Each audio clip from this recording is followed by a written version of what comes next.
Every one of you watching this screen, look out.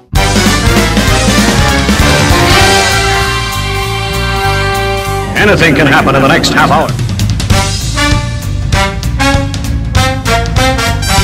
What did I tell you about cartoons?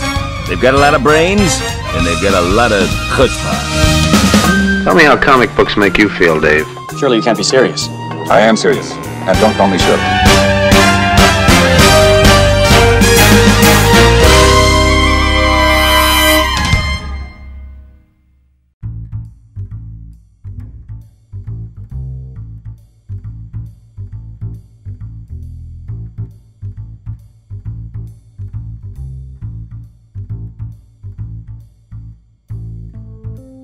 Hi, this is Franz Cantor, cartoonist, illustrator, and toontalker, and I'm here with Jim Bridges, and I'm the president of the Australian Cartoon Museum. So what have we got today? We've got film posters of the 30s, the essential movies of the decade from the Real Poster Gallery collection. So what are these? Why are we looking at film posters? And it's published by Orium. Well, because I'm interested in visual literacy and telling stories very quickly, and this is what a poster's job is, surely. Yeah, so it's an illustration that basically uses all of its potency to tell a story in one image. Yeah, so this is What Price Hollywood, this early film, that's 1932, and it's just having the headlines all over her face. It tells her story, you know, straight away, her rise and fall. And plus they were just, plus the early posters were all hand-drawn. Yeah. So these were done by illustrators of the day. They used probably from commercial agencies. Yeah. They would be working, you know, doing adverts for Harper's Bazaar or something, or Collier's. You couldn't get away with this today for a poster, could you? No. Love before breakfast. Well, the other thing too, because they had, they introduced in the 30s, the code of conduct for films. Yeah, censorship. The Hays Code. Yeah. But they didn't affect their... the posters, no. No. And there's... These are all hand-separated, by the way, too. Yeah. What? So before, when you say hand-separated... Well, the artist would draw the separation. What, the left hand doesn't know what the right hand's doing? What are you talking about, you know? No, this is done with the brain. So this is a half-tone separation in various colours, which are created by the artist rather than a full-colour illustration. How many separations in this picture? Well, there's at least 4. At least 4? Yeah, including black. Okay, and they've always got that texture the blush. on it. Yeah. So why? Why is that? Are they done with a special technique or what? I don't know. You mean the blush of the cheek? Yeah, I mean, and the skin tones and all that. I mean, see the texture in it? Well, it's just really the preference of the artist. This artist here, it's art direction, Jack Myers. I presume that's the artist. Yeah. He would have been very popular because it looks like Clark Gable. Well, that's another thing. The posters have to look like the people in it because they're star vehicles. They're star vehicles, and if you don't know who these people are, and you have to look at it to Clark Gable and it doesn't look like him, you're not happy already and you haven't even gone into the film. But that looks like a cigarette packet at the time.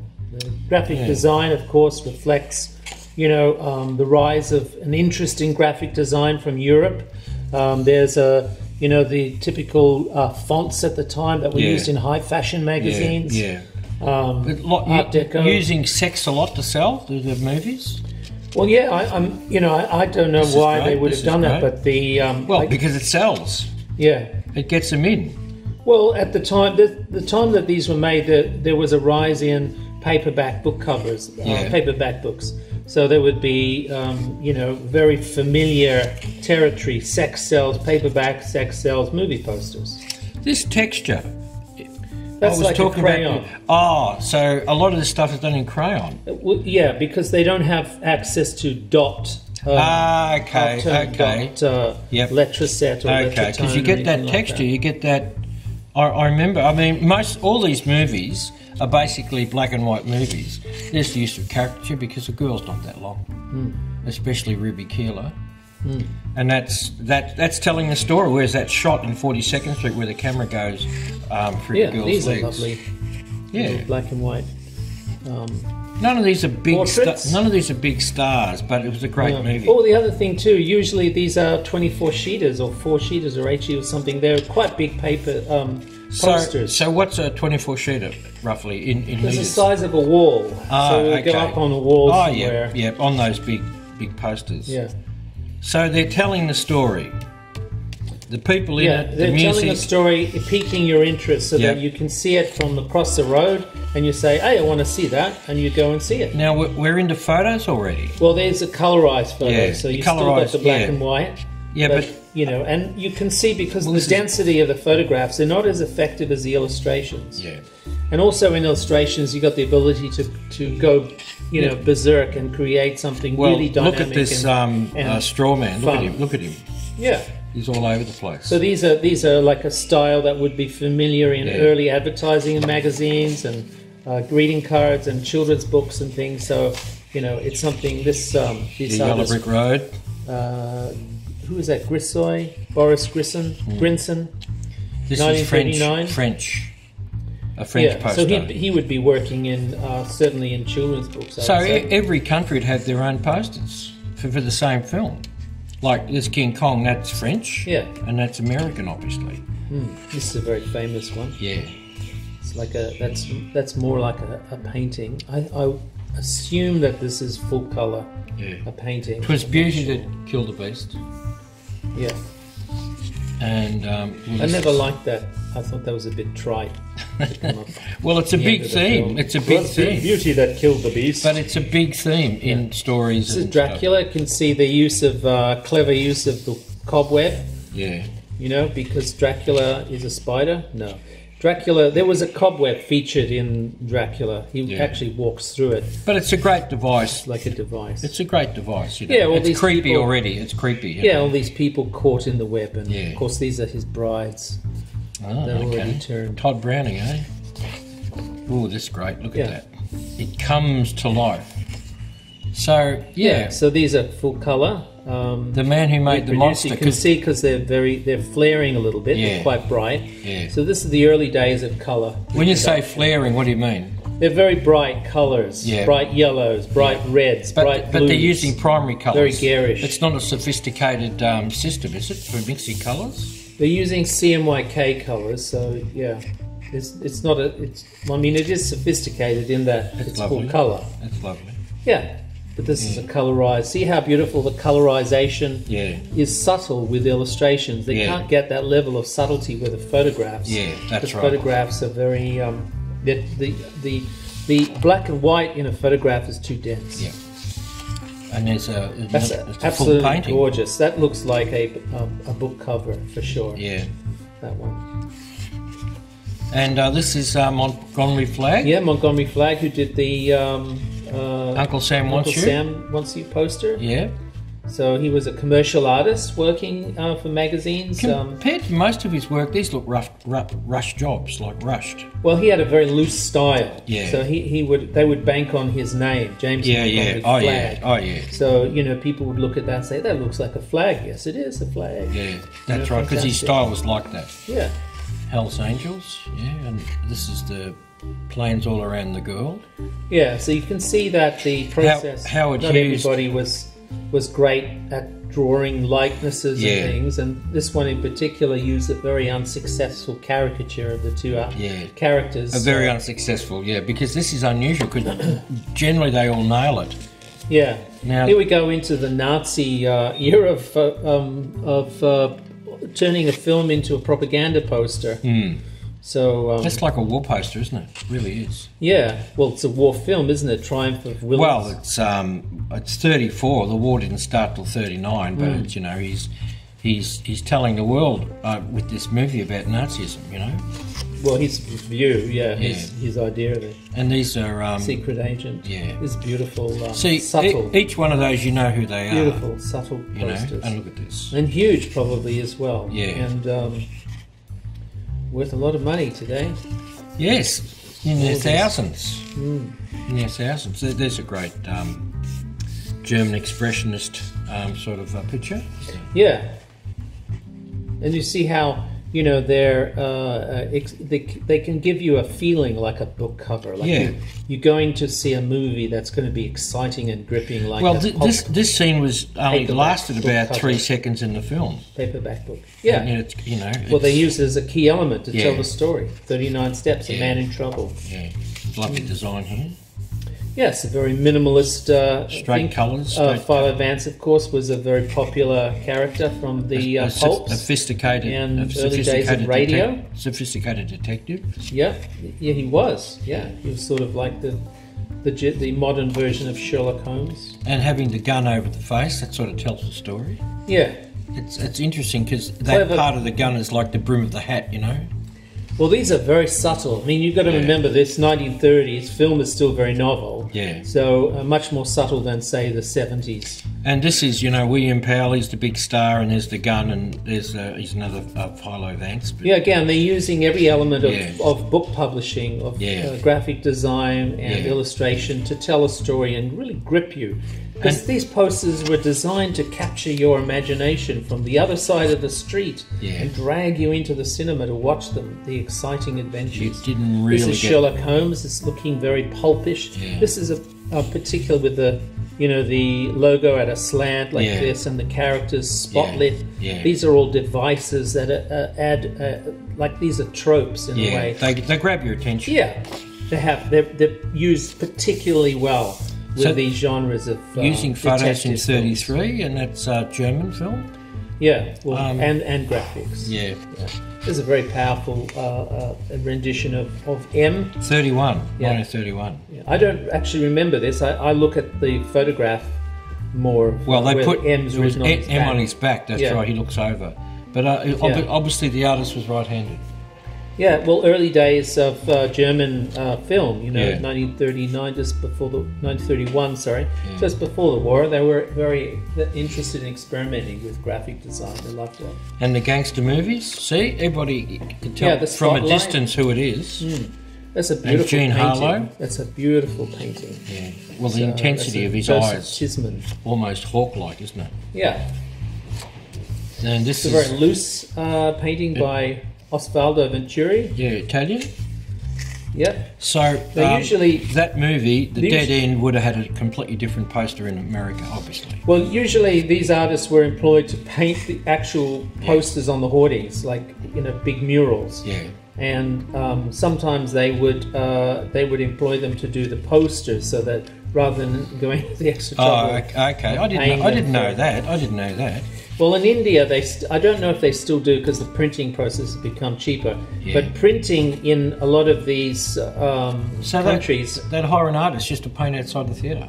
Well, in India, they painted on the cinema the posters. Okay, all right. So rather than print them big because they don't have the budget. But this is pre-war Italy, so they would not have had a budget for large posters. Yeah. So they instead gave the money to the artist to paint large murals of the stars. Okay, right? okay. I didn't know that. Okay. Yeah.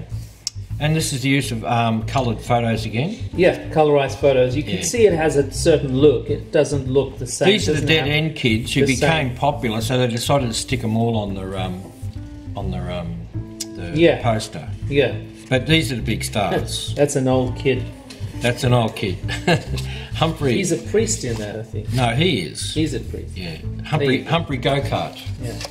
Yeah. So, Scarface. Yeah. That's a good one. Paul Mooney, isn't it? Yeah. So how do they do the colour photo and, at different backgrounds? It would be like airbrushing plates or something early airbrushing. And a little bit of match there, a little light there. Yeah. And all these films are actually in black and white. Yeah, and this kind of looks like food, like a label almost. The way he's that shooting it's conceived him. and the colouring. Look how horrible they've done the eyes. Yeah, see, he shot him in the back, and there's a bit of smoke. You couldn't get more surprised than that. No, well, yeah. And this is pretty basic, isn't it? Underworld. This is race movies. This is about, that swing was 1938, so that was becoming really popular. Yeah. Swing dancing.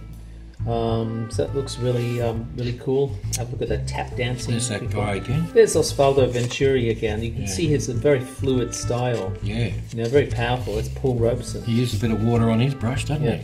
So here we go into the more formula and classic movie posters that tell stories.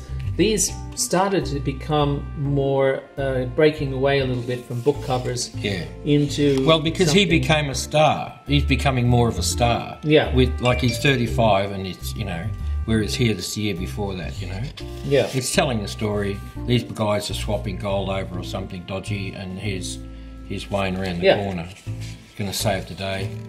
And this is the film that made him a star, 39. Yeah. And look, that's a lovely painting. You can see the dry brush of the... A powerful story of 9 strange people. And you don't even... I mean, down here, it's just got the people, It's all about the action. That's a very biblical-looking pose here of the torn shirt and the hero. Not very well conceived, I think. Just a little bit rough. Look at his belt. But anyway... He's a gambler, but he's into love too. And I look at this. Every kid would have wanted to pinch this poster. Tom Mix is sort of like a... look at his arms and his comes legs. Comes from the silent era and film. the horse. Look at the horse. Yeah. And this was a particularly popular for boys' own adventure stories. The sort of sunlight and shadow, where you can get this sort of dramatic contrasts. Yeah. And that's what this poster is alluding to. It's alluding to a boy's adventure, stories of the Wild West, that type of thing. And here's Beau Geste. Same with this, Beau Geste again. These are creative. I mean, how powerful is that? That was like a big poster. But you don't even have to say anything. I mean, it's just the title of the film, and it's got him in immediately. It. Everybody knows who he is, Cooper. That tells you adventure. Yeah. Immediately. So how powerful. They serve such an incredible service to more grab adventure, people more adventure. And get them into the cinema. This was, that's not a very, there are other reproductions of this. But that's definitely Olivia de Havilland, but that's hit and miss when it comes to Flynn. You can see now the graphic design of the tilted elements of the typography to sort of give it a more of an urgency and more. And of a this dynamic. is unusual. That's very unusual. This is very aesthetic, isn't it? This is a long poster. These were done 32. primarily that's probably I think that's the fitting in between the spaces between the big posters. That's the first Tarzan. Yeah. I mean, it had Johnny Weissmuller in it, but then he became a star. So they start to concentrate on the name and him. But here it's primitive stuff. It's sexual. It's brawn, and it's very classic. And this is Ecstasy with Hedy Lamarr, famous film because it had nudity in it. And now these is a sort of more classic style, so 1930s. Hollywood stuff. This is more like a Leyendecker style from magazines that people would be familiar with in Saturday Evening Post. I remember as a kid looking at pictures like this and wondered how they got the silk pattern, the feeling of silk about it, Well, this is full colour printing. This is full colour. This, I think, so how many in full colour? Well, there's 4 or 5 colours. There's 4 colours. Okay. They may need another go at the black. Yeah, okay. So double printing of black.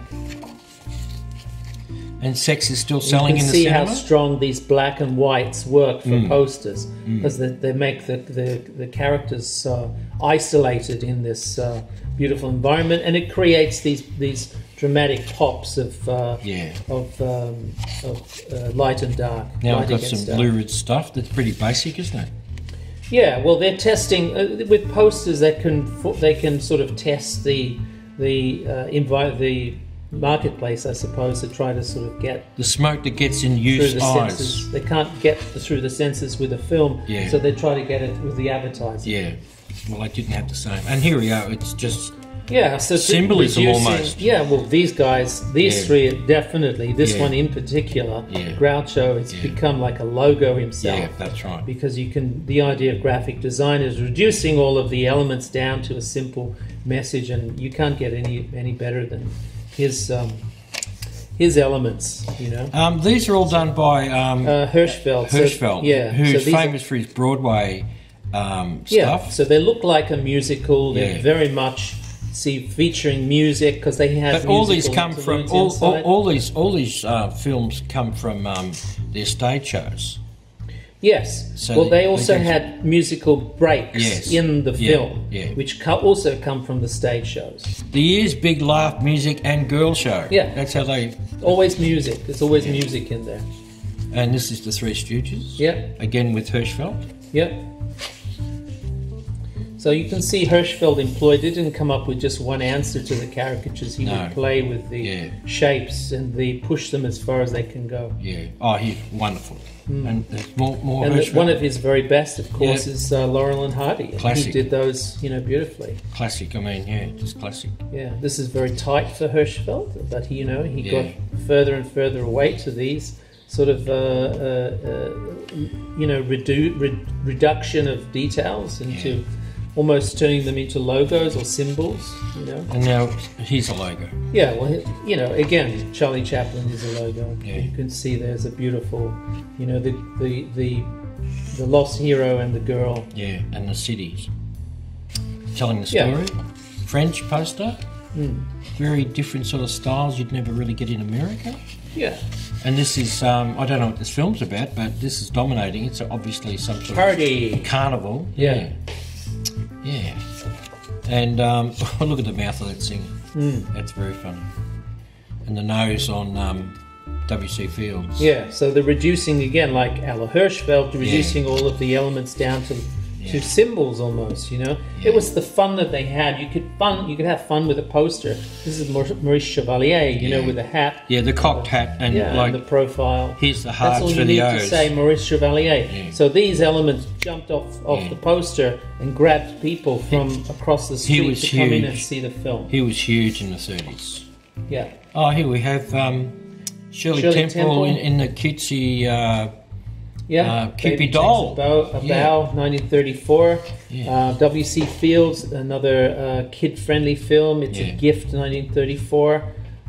Again, these... Oh boy, you don't work with dogs or children. Yeah, I think these are full color. No, this isn't full color. This is a full color painting, illustration. Yeah. So early days of color drama printing. Here. They didn't drama. do it very much, but this is drama. This is 1935. This is. I've never seen anything like this. This is serious cinema. This is very like an art print. Yeah. So this is quite. Riff Raff with Spencer Tracy. 36, both 36.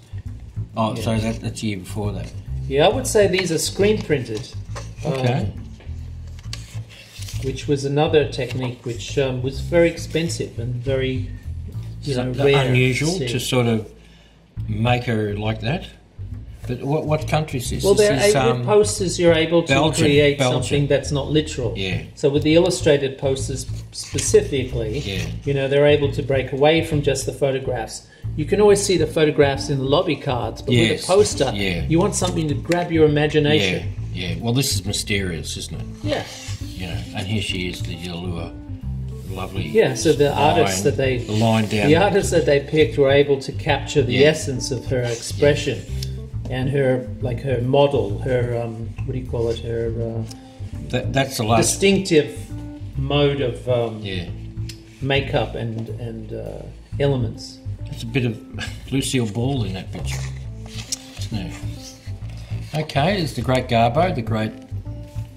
And you were a great Garbo, weren't you? I was a garbage collector, yeah. Matahari, 1931. We're going backwards in time for some reason. 1932, the Greta Garbo. Well, it's not in chronological, this book. It's on themes. Did she not say, I want to be alone? Several times, but no one listened. Yeah. So and Betty Davis. And then she had to pull the plug. Yeah. Very, very watery eyes, speaking of pulling plugs. Well, she's got Betty Davis. Jean Harlow. These are, magnificent uses of the actresses with their distinctive looks. People would see these in film magazines all the time, but to see them reproduced on huge hoardings, huge posters like this. They're huge, There would have been magic. She's got Betty Davis. Yeah, it would have been magic to see. Well, the screens were bigger too in the silent days. These faces on This is a magnificent colour palette in this poster. Dodsworth, Infidelta. Italian. 1936. Never seen that film. I've got to check that out. And then here we are, the gangsters. Yeah. So again, going back to the era of pulps to try to get you sucked into you can't really see Gary Cooper there drama straight away, of the situation. and you really can't. Oh, you can see a bit of Silver there, Sydney there, but well, this is a French reproduction, so they're trying to create their own essence of the gangster film. Yeah, the tough guys. Yeah, tough guys. So they have a more of an Art Deco approach. And these are French too. Jean Gabin. Yeah. Pepe Le Mocro. Yeah, so they're, the colours are the love very, of the Middle East, of Algiers. And that colour, it's the... Adventure. Yeah. You know, the French actors were like, they're kind of like Tintin, they go on adventures and things. And that colour is the exotic, isn't it? Yes, the yellow, the slanted sun of the afternoon light and the blue shadows. Of course, blue. Why would you not have blue? The land of Impressionism. So, All Quiet on the Western... That's a very powerful one. This is quite a Carla Miles All Quiet on the Western... 1930. Very powerful film. Yeah. In fact, I think it owed a lot to the success of Eisenstadt. Eisenstadt's like the... He's a photographer. Is he? Okay. Yeah. Eisenstein. Yeah, we'll have to check out these two. Look, all these guys. Yeah. Yeah. Well, the point is, I hope you like that. We might do some more in the future because they tell a story succinctly and there's lovely design in them, you know. Okay, well, this is Jim Bridges and... Franz Cantor. Saying, check us out on... subscribe to our channel. Yeah, press the red. It helps us immensely if you subscribe. Press the red button. You'll get access to all of our videos, and you can support us monetarily on Patreon. The link is underneath this video. Please stay tuned and watch the other videos in our collection coming up. There's something there for everybody. And there's already 250 films we've made, so there's lots to choose from. Fun. Okay, I'll see you later. Bye-bye. Bye-bye. Thanks for the sour persimmons, cousin.